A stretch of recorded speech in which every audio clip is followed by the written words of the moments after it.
አሰልጣኝ ቶማስ ፍራንክ እንግዲህ ከቶተንሃም ሆትስፐር መልቀቃቸው በዛሬው ዕለት ተዘግቧል።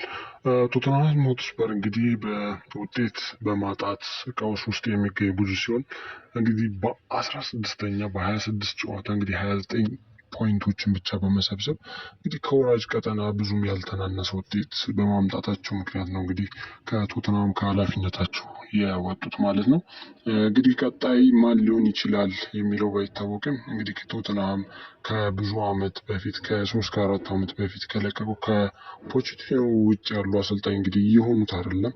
እንግዲህ ቀጣይስ ማን ይሆናል የሚለው እንግዲህ ባይታወቅም እንግዲህ አንዳንድ መረጃዎች እንግዲህ ራሱ ፖቼቲኖ ሊሆን ይችላል እንዲሁም ደግሞ ሆዜ ሞሪኒዮ ሊሆን ይችላል እያሉ እንግዲህ ግምታቸውንም እየሰጡ ነው። እንግዲህ ቶተንሃም በእርግጠኝነት የተሻለ አሰልጣኝ እንደሚገባው የታወቀ ነው። ምክንያቱም በውጤት ማጣት በጣም እየተሰቃየ ያለ ቡድን እንደመሆኑ መጠን እንግዲህ ማን ሊሆን ይችላል ብላችሁ ታስባላችሁ? ሀሳባችሁን ኮሜንት ላይ አስቀምጡልኝ።